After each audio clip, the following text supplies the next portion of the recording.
जाना है जौनपुर तो चली जा रही है उड़ीसा।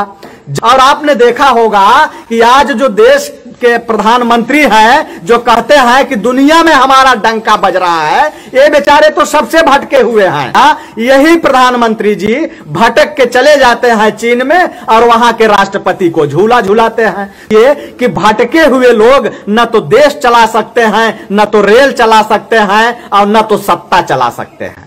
बताइए आप कि क्या वो हनीमून मनाने जा रहे हैं? और जब उनकी ट्रेनों में मौत हो जाती है तो क्या कहते हैं ये लोग कि उसको दिल की बीमारी थी।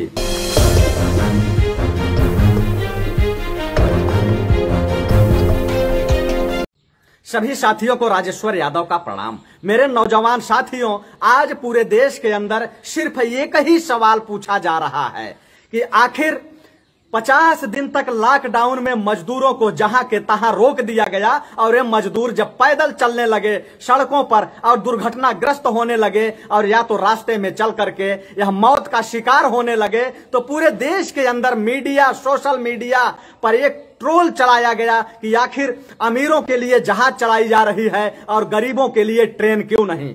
तो सरकार का जब कानों में जू रेंगी तो उन लोगों ने स्पेशल ट्रेन को चलाना शुरू कर दिया और जैसे ही स्पेशल ट्रेन चलती है एक साथ 40-40 ट्रेन रास्ता भटक जाती है। जाना है जौनपुर तो चली जा रही है उड़ीसा, जाना है बिहार तो चली जा रही है आरएसएस के मुख्यालय नागपुर, जाना है उनको दिल्ली तो पता चली कि चली जा रही है उत्तराखंड। यानी कि अगर देश की 40-40 ट्रेन एक साथ अगर बेपटरी हो जाए तो शर्म आनी चाहिए देश की रेल को चलाने वाले को और देश की सत्ता संभालने वाले को। लेकिन इस पर आश्चर्य नहीं होना चाहिए आप लोगों को, क्योंकि जो लोग आज सत्ता में बैठे हैं ये खुद भटके हुए लोग हैं।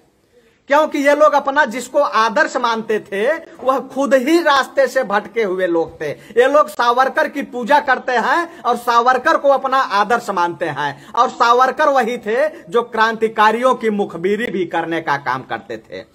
सावरकर को थोड़ा सा क्रांति का चस्का लगा और क्रांति करने के लिए जब आए तो अंग्रेजों ने इनको पकड़ के जेल के अंदर डाल दिया, काल कोठरी में। और जब काल कोठरी में गए तो इन्होंने देखा कि यहाँ तो बड़ी दुर्गति होने वाली है, रात भर मच्छर काटेंगे, पैर भी नहीं फैलेगा, तो देश जाए भाड़ में, हम बचे रहें। तो ये क्या किए कि माफीनामा लिख दिए।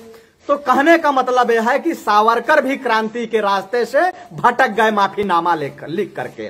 तो ये भटके हुए ही लोग हैं। और आपने देखा होगा कि आज जो देश के प्रधानमंत्री हैं जो कहते हैं कि दुनिया में हमारा डंका बज रहा है, ये बेचारे तो सबसे भटके हुए हैं।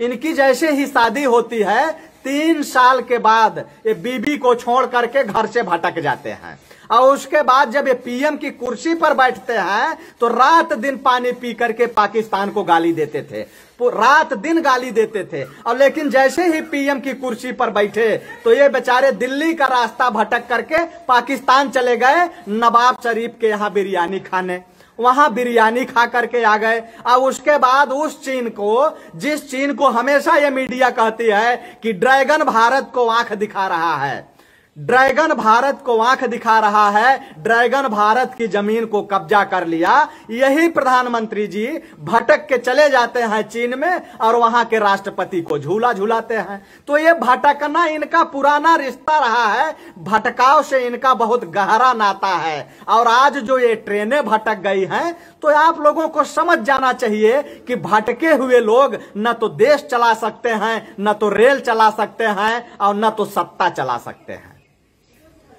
आज जिस तरीके से 40-40 ट्रेनें बहक जा रही हैं, 2 दिन की यात्रा 9 दिन में तय कर रही हैं और उसमें बैठे हुए यात्रियों की भूख और प्यास से मौत हो जा रही है। और जब वो सवाल रेल मंत्री से पूछा जाता है तो उनका बेशर्म बयान आता है कि हमारी ट्रेनें बहकी नहीं हैं। अरे ट्रेनें बहकी नहीं हैं तो इन भूखे प्यासे मजदूरों को जो 2 महीने से तड़प रहे हैं अपने घर जाने के लिए, क्या 9 दिन आप उनको टूर करा रहे हैं? 9 दिन उनको पिकनिक पे जा रहे हैं या हनीमून मनाने जा रहे हैं? बताइए आप कि क्या वो हनीमून मनाने जा रहे हैं? और जब उनकी ट्रेनों में मौत हो जाती है तो क्या कहते हैं ये लोग कि उसको दिल की बीमारी थी, वो तो पहले से बीमार था। अरे जब दिल की बीमारी थी, पहले से बीमार था, तो आप लोगों ने कहा था ना कि ट्रेन में बैठाने से पहले हम लोगों का मेडिकल चेकअप करेंगे। तो आपने कौन सा चेकअप किया? क्या आपके डॉक्टर भी बेपटरी हो गए थे? वो भी भटक गए थे कि इधर मेडिकल जांच कर रहे थे और उनका दिमाग कहीं और था, नागपुर मुख्यालय पर तो नहीं था।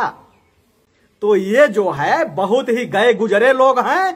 ये न देश चला सकते हैं, न सत्ता चला सकते हैं, न रेल चला सकते हैं। ये तो शुक्र था कि कांग्रेसियों ने इनको पटरी पर चलती हुई ट्रेन दे दिए थे और जो बड़ी आसानी से ये 6 साल चला लिए। अब 2 साल जैसे ही ट्रेन बंद हुई, 2 महीने के लिए, 2 महीने के लिए जैसे ट्रेन बंद होती है, फिर जब ये चलाते हैं तो वो बेपटरी हो जाती है, रास्ता भटक जाती है। तो इसलिए आप लोग ये समझ सकते हैं कि इन लोगों ने नौजवानों को भटका दिया है। आज वही नौजवान लिंचिंग कर रहा है, यही लोगों को गालियां दे रहा है, नेहरू को, गांधी को, सारे लोगों को गाली दे रहे हैं। और यही प्रधानमंत्री जी गांधी को माला पहनाने का काम कर रहे हैं। तो ये ऐसे लोग हैं कि इनसे आप लोग अपेक्षा नहीं कर सकते। ये देश को बेपटरी कर दिए हैं, तो रेल कौन सी बड़ी बात है।